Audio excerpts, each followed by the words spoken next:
Hello बच्चों, तो आओ प्रश्न को देखते हैं। बिना लंबी विभाजन प्रक्रिया किए बताएं कि निम्नलिखित परिमेय संख्या के दशमलव प्रसार शांत है या अशांत आवृत्ति है।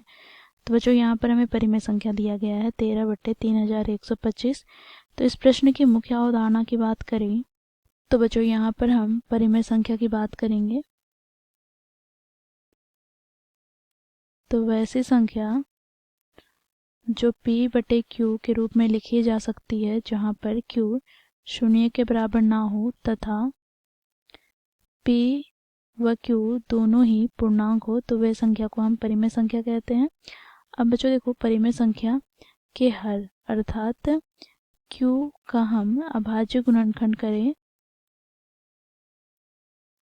तो यहाँ से बच्चों हमें दो स्थिति प्राप्त होती है। पहली स्थिति में यदि हर का अभाज्य गुणनखंड 2 की घात m या 5 की घात n या 2 की घात m गुना 5 की घात n के रूप में आए तो हम कहेंगे वह परिमेय संख्या का दशमलव प्रसार शांत है।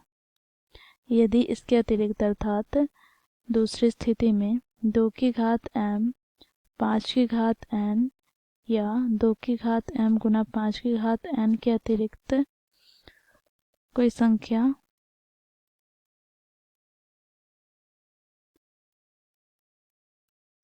आए तो यहाँ से हम निष्कर्ष निकालते हैं दिए गए परिमेय संख्या का दशमलव प्रसार अशांत आवृत्ति है। तो दिए गए प्रश्नों को बच्चों इस मुख्य अवधारणा की सहायता से हम हल करेंगे। तो प्रश्न में दिया गया परिमेय संख्या 13/3125 है। तो यहाँ से बच्चों हम हर अर्थात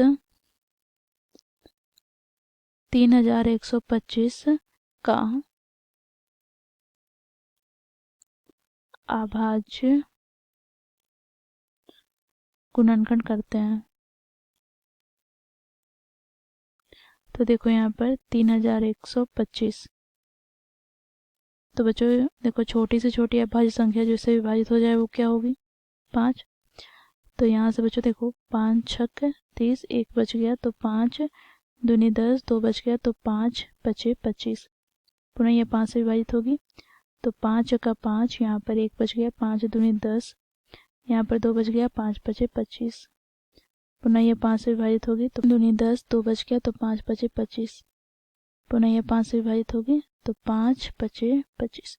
तो यहाँ से बच्चों देखो, 3125 को हम अभाज्य गुणनखंड के रूप में लिखे तो हमें प्राप्त हो जाएगा 5 गुना 5 गुना 5 गुना 5 गुना 5। देखो कितने बार 5 है? 5 बार। तो यहाँ से ये हमें प्राप्त हो जाएगा 5। तो बच्चों देखो, क्यों हर का अभाज्य गुणनखंड 5 की घात m के रूप में है तो हम लोगों ने मुख्य अवधारणा में देखा है यदि अभाज्य गुणनखंड 5 की घात n के रूप में हो तो वे परिमेय संख्या का दशमलव प्रसार शांत होता है। तो यहाँ से हम लिखेंगे इसलिए दिया गया परिमेय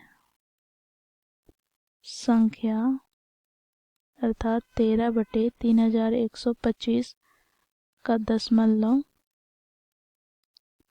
प्रसार शांत है।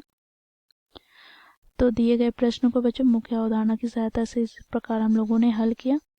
आशा करती हूँ आप लोगों को यह प्रश्न समझ में आया होगा। धन्यवाद।